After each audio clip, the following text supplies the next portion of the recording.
All right. Hey, everybody. So, I'm going to do something a little different with this video and maybe try to do this more often. But I was watching these interviews with some of the actors and some of the other people involved with the show The Penguin.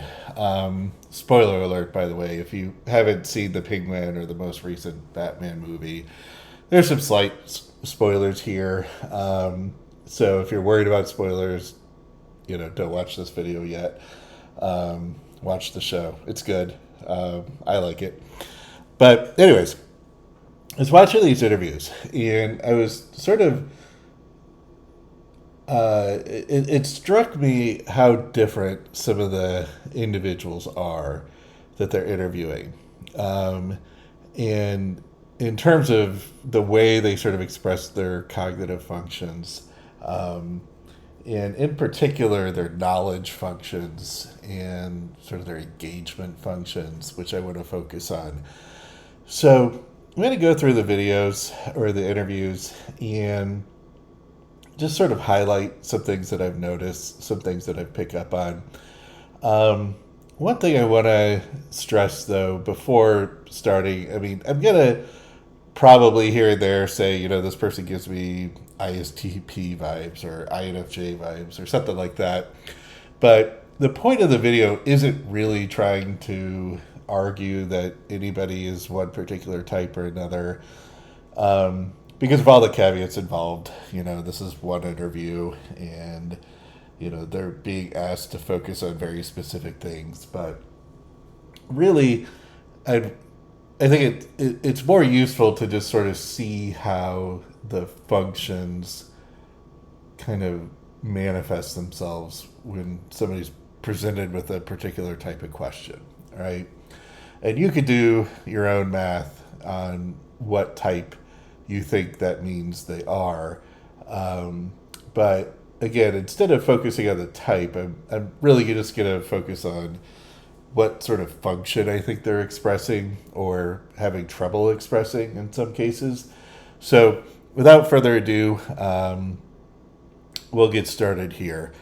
And the first couple of people that are being interviewed are Colin Farrell, who's the lead. He plays the Penguin, and if you haven't seen this, it's incredible the makeup job that they do for him.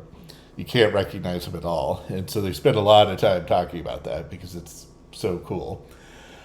So it's Colin Farrell, and then it's actually the guy who does the makeup, the visual effects for the character. And keep in mind or pay particular attention to the type of question that's being asked and then what their responses to the question is, right? And so this first question from the interviewer is basically, hey, you made the Batman movie a couple of years ago. How did it feel coming back and making this TV show? Like, kind of a SI type question, maybe a little bit of an FI question, but basically like, take us back, let me know, or let us know how it felt, coming back and reliving this character. So here we go. So first question, broad, general, how did it feel to step back into the world of Gotham from the point of view of the Penguin? It was, how did it feel? It felt fresh because I didn't feel like I had much of a run in the film. I mean, I was there for a good while because particularly the chase scene between Batman and Penguin took weeks to shoot. I mean, Matt designed that so detailed and covered the shit out of it, and we were up on motorways in England for hours into the wee hours of the morning for weeks, it seemed. But Okay, one thing, and I apologize, I'm going to do this throughout, but one thing to notice here is the interview asked him, how did it feel getting back on the set for the TV show? And then Colin Farrell just sort of goes and starts talking about how it felt being on the movie set. Because he's trying to make the comparison of like, hey, we were on the movie set and I really didn't get to, experience it for that long because, the movie didn't really take that long. but it's not giving you any sort of experience of what it was like actually on the TV set. So just something to point out here. But I still felt like there was loads more in the tank, and so it felt fresh. You know, it didn't feel. And it had been 2 years, I think, since we shot the film. A little sketchy on the details. Possibly by the time we arrived to do the work on this show. So yeah, I was just excited. Lauren and her team of writers just did an extraordinary job, particularly with the psychological minutiae of the character, how dark he is and how complex he was. You know, so it was a blast. Yeah. Okay, so again, he is doing a very FE thing and giving credit to everybody else. But he talks about how the writers wrote this incredible character, you know, really dark and minutia and everything, but he doesn't give you any specific details about it. It's very sort of on the surface. This is just kind of my general impression of it. And also note that he's, again, not giving you a whole lot of detail about actually what he felt like or what it was like to be on the set. Sort of just high-level stuff that, you know, makes sense. It sort of fills in the gap of the question being asked.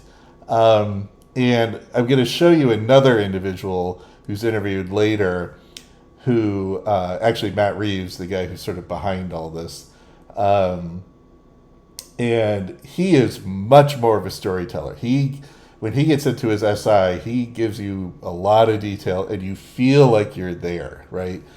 And when somebody asks him about a particular experience or a particular event, he gives you details in a way where you feel like you're watching it happen in some respect. When Colin Farrell is answering these questions, he's being polite and he's trying to give you some detail, but you can tell he's kind of, you know, it's hard for him to pull it in, and you don't get the sense that you're there, right? Like watching it unfold. You're just sort of getting the information. So a very NI type of response, right? As opposed to an SI type of response. So let's keep going. It's great to see this crew again, you know? I'm watching. By the way, he just said, great to see this crew again, talking about the makeup people. So again, he's falling back on his FE, right? And there's probably something in him that knows that he's not really answering the question being asked or providing enough detail. And so he does this very FE thing of, well, you know, let's just sort of engage other people in the room and let's take the attention off of me and my SI or lack thereof and just engage this guy that's right next to me and, you know, throw him a compliment. Watching the show, I was lucky enough to get the whole thing, and I'm watching it and I'm wondering how much of Oz's backstory did you have with you going into the movie? And like, did you learn a lot more about his backstory doing the show? Yeah. So Lauren and Matt and okay, real quick. So the interviewer is asking him, "What did you know about this character?" So you know he's playing the Penguin, and so now this is more of a knowledge question, right? So this is way more in Colin Farrell's bailiwick, I'd argue, because I think now you're asking him a sort of an NI question, like, what did you know about this character? Now, you know, somebody could answer it with an SI question, like, oh, somebody told me this, so, you know, I remember reading this comic book, and, you know, blah, blah, blah, blah. But, you know, he is going to sort of give you more of an NI type question, in my opinion, or NI type response to this knowledge question. And so notice how he feels a lot more comfortable with the question being asked and giving a response. her team of writers, they kind of created now the Bible of Oz's backstory, as far as I'm concerned, because of how it's fleshed out and because of the life and breadth that's given the character over this 8 hours. So what is now subtextually even locked in, as far as I'm concerned, is Oz's origin story. I had written my own thing just for the fun of it, just making up, make believe, as you do sometimes, and stories for why he got the scar that Mike gave him and all sorts of different other elements of his past, and they didn't make the cut. Yeah. Okay, so this is an interesting thing. So he's talking about, you know, the writers developed this character, and he is doing his very FE thing of talking about how impressed he is with it. But he also talks about how he wrote his own backstory for this character. How did he get this scar? You know, what's this guy's backstory? And to me, that just is showing, it's a good example of being a knowing type, you know, maybe like an INFJ or something, where he needs to know, like, what is this character? So again, I'm getting very INFJ, maybe ENFJ vibes. Again, not trying to pinpoint any type, but you can just sort of tell he's comfortable talking about his NI knowledge about this character. And again, I found it interesting that he had to kind of come up with his own theory or his own story, which ultimately, like you said, didn't end up making the cut as far as the actual story, but it, I guess, sort of helped him along the way in the process. As soon as Lauren, how accurate were you? Yeah, no, I was way off, man. I was way off, but she created something that was a lot more interesting and a lot more detailed. She shared with me the story. I was doing the Banshees of Inisherin. I was on the west coast of Ireland, and I had a call with Matt Reeves, Dylan Clark, our producer, and Lauren, and they had hired Lauren, and they said she wants to share with you the story that she's gonna write. And I knew nothing about what the show was going to be, and I sat in a cottage in the west of Ireland with the computer open, and we had a Zoom reception, pixelated beyond belief. And okay, so there is probably the one detail that he actually gives in this very pixelated Zoom call. So you could tell he was probably frustrated by it, and it was pretty salient. But short of that, not a whole lot of details. Again, you know, we had this call. She told me about the character. He doesn't really say what she said. It just, you know, she told me about the character. She spoke for half an hour about what the show was going to be, and I just was blown away. Particularly by the relationship between, I was blown away by Sophia's journey, Kristen Sophia, and particularly the relationship between Oz and his mother, which was so consequential, you know, for him as it is between all sons and their mothers. Okay, there's that NI thing. First of all, you know, focusing on this sort of relationship between the son and the mother and how that sort of explains the character. Again, a very NI take on it. But then he goes on to say, you know, it's consequential for this character, but, you know, of course, like it is with every mother and son, right? He's got to drop that little theory knowledge in on you, that little, pithy observation about the world. Again, to me, that just seems very ENFJ or INFJ. Take it, you know, for what it's worth. Yeah, I mean, so we talk about his character's backstory, Mike, but I'm curious about the look of the penguin and the design. Did that change at all from how we did the makeup with the movie versus doing the show? Okay, so now we're going to... Well, let me get it off that picture here. Okay. Now we're going to shift over to the makeup artist, visual effects guy. And I get a very different personality vibe. I get a very ISTP vibe from this guy. And I'm going to skip around, I think, a little because he tends to go on like introverted thinkers do. But notice how he kind of sees everything as a puzzle. And, you know, like a problem to be solved. The whole challenge of coming up with this, makeup or practical effects that they're doing with Colin Farrell. But just notice how he has this very TI, like, I got to figure out what exactly it is, basically solve this puzzle. I think it's always in a state of evolution, and I think that if you think about it from the very beginning of the film, he's working in the club, and you think that he's got some dealings going on, right? And by the time you get to the end of this series, he's evolved into someone what I think in his mind is he's trying to be. So I think the look is also evolving. You know, his personality is evolving, his look is evolving. So there's slight changes in how we see him originally, and then slight changes now. And another thing that I noticed with the SP types, like ISTP, ISFP, they like to talk with their hands and sort of, or really maybe just any SE type, but especially, if it's first, second function, where they explain the concept or the idea that they're trying to get across by moving their hands in physical space. And he does that a lot. And another individual who I think is an ISFP, she does it a lot too, in a minute here. And then who knows where that will go, if at all anywhere. But I think the backstory of the whole thing is always a part of being a designer in the beginning, because I'm making up my own things based on what Matt Reeves had inspired me to think like, because his inspirations were, oh, I like these 1930s gangsters. I like these mafia guys. I like John Cazale from The Godfather of Fredo, so those are all like churning in my head, and I'm thinking.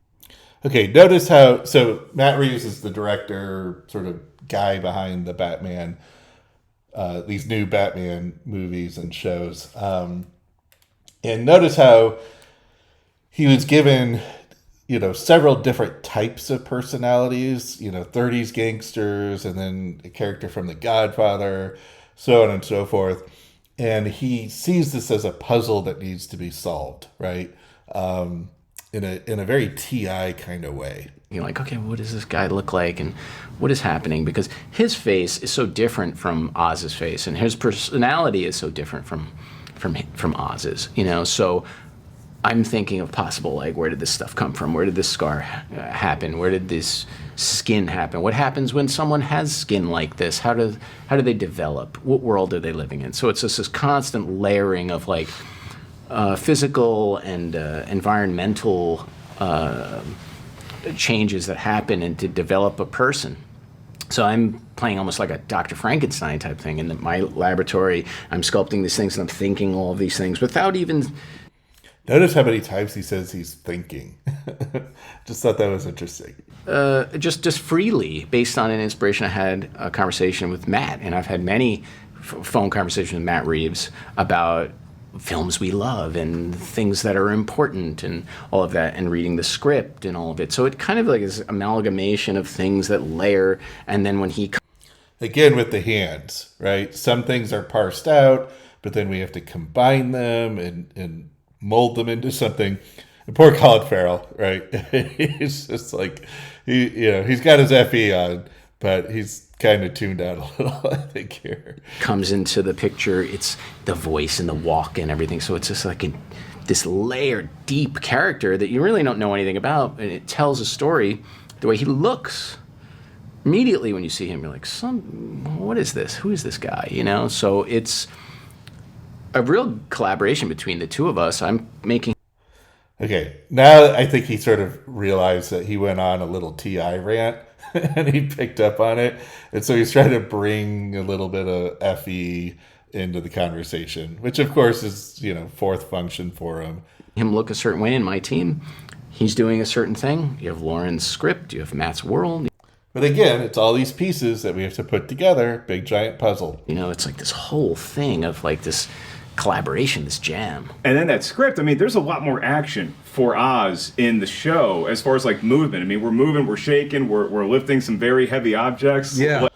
Okay, again, the interviewer here is asking a very, how did it feel, experiential, what was the experience like, in this big giant fat suit, and you had to walk around and do all these stunts and physical activity. What was that like? You could tell they're really, because they have the makeup guy there, they're really trying to focus on, the experience of having all this crazy makeup and everything. And let's see, again, how Colin Farrell, he answers the question, but not in a very SI way. Not giving you a whole lot of detail, which is what this guy's after. Instead, Colin Farrell tries to make it, again, more of a philosophical answer that you would expect from an NI user. But like, how does that feel doing that in the suit? Did you have to cater the suit towards what's on the page a little bit? I mean, it was an exercise in utter liberation as an actor, which would kind of go counter to what you would think maybe it would be, you know, being so submerged beneath the makeup and beneath the bodysuit. But it was just behaviorally and psychologically, it was just so liberating. Okay, so I'm not going to tell you about any particular details of the experience, but I'm going to give you this philosophical response that it was liberating as an actor. And I felt like, you know, I could do all this stuff. And isn't that so counterintuitive? Because you would think that, you know, being trapped in this suit would be confining. But in fact, I found it so liberating. Very, very NI response to an SI type question. The whole thing. But then, yeah, physically it had its limitations in a good way, though. You know, the way, I mean, a body. Okay, so little FE thing going on here. He's like, oh yeah, it had its physical limitations. You could probably tell he was not very happy with that at the time. But he's got the guy who designed the suit sitting right next to him. So he has to say, well, you know, it was in a good way, right? It totally sucked, but in a good way. Sometimes can have some limitations.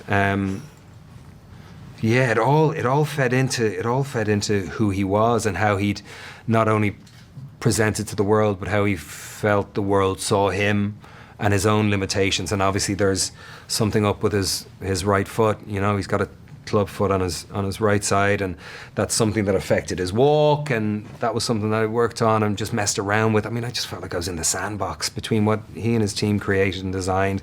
Matt originally envisioned, Lauren, as he said, brought to it. There was so much, man. There was so much to it. Yeah. So again, he doesn't give you any particular, you know, details about the experience. Like, oh, it was so heavy. Oh, I was sweating 4 hours a day in it. It's almost like he just doesn't even remember the experience. And instead, he's giving you this very philosophical response. Like, you know, it really, you know, it was a way to manifest the character. It was a way to show the character in, you know, in physical form. But again, you know, not talking about any personal details, or at least not all that much. He realizes that's the question, but he's trying to give a much more again, pithy observation response. Yeah, it was just, and it's 500 pages of script, you know. I mean, an average film script is, 115 or 20 pages. This was 500 pages. It was like a Bible. I mean, it was an extraordinary amount of work. I mean, that's a lot of reading. It's a lot of reading. And Oz doesn't shut the fuck up. I mean, once he starts talking, good luck getting a word in, you know. Okay, good FE example right there. So it was, yeah, but that was all part of the joy of it. I mean, it was an immense body of work for everybody. And I talk about the crew, our directors, the craft service, all the makeup departments, the wardrobe, Helen. FE. Everybody was involved. It was great. Wang, I mean, amazing work everywhere you looked. The special effects department, practical Corey and his crew, and just everywhere you looked, everyone bent over backwards to bring this thing to life. So yeah, I started getting a bit nervous 3 days ago about it's coming out soon, man. I forgot about it. I'd moved on. Yeah, right. But Trust me. Okay, so notice again how he sort of felt like he was getting trapped in this SI response where he's having a hard time coming up with an SI answer. And he sort of realized, like, I'm going off the rails here because he has a hard time coming up with an SI response to an SI question, and starts getting into all this NI philosophical stuff. And so he starts reeling it back in and immediately goes into FI. I'm going to back it up here. Goes into his FE engagement function, because that's probably where he feels the most comfortable. Just everywhere you looked, everyone bent over backwards to bring this thing to life. So yeah, I started getting a bit nervous 3 days ago about it's coming out soon, man. I forgot about it. I'd moved on. Yeah, right. But Yeah, just notice the engagement there. And also notice how the other guy just isn't as comfortable with the FE engagement. Very ISTP again to me. Trust me, it's great. You all knocked it out of the stadium. Oh, And so, sweet. like, you get really excited when, you talk to somebody like Matt Reeves and he says, now we're thinking about the Batman 2 and we're going to see the character, Yeah. your character in there again. Yeah. Is there any, like hints we can have as far as, like, where you see him leaving the show into Batman 2? Did you see episode 8? Mm-hmm. Yeah. Okay, Effie gotta get a. He's asking, did you see the episode? I gotta establish my knowledge baseline here. Yeah. So I think political aspirations are something. That's just it hasn't been confirmed to me by Matt, who is. Okay, I'm gonna skip ahead a little. I think you guys get sort of the point, but there's a really cool interaction coming up here because the ISTP again, he gets into this very TI sort of explanation of another character.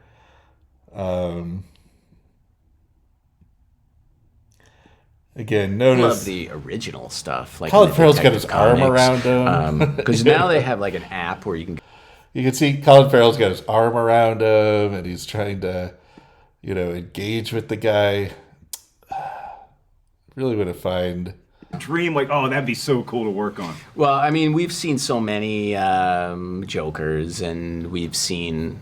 Amazing This is work on what the the- Joker. You did amazing. Okay, this is an interesting point. So in the movie, there's this scene with the Joker, with another Irish actor, Billy something or other. But it got cut from the movie, and you could tell that the makeup guy is pissed that it got cut from the movie because he did this really incredible job with the Joker. If you watch the deleted scene, it really is, a pretty cool makeup effect job.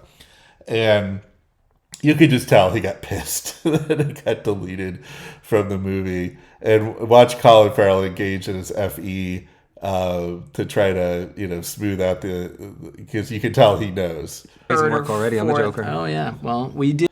Let me back it up. Anything else that you've seen That's and a you're good like, question. Yeah. like, oh, like you want to take a shot at Come on, killer. Clayface? Who else? Who's the next I villain? mean, You just dream like, oh, that'd be so cool to work on. Well, I mean, we've seen so many Jokers, and we've seen.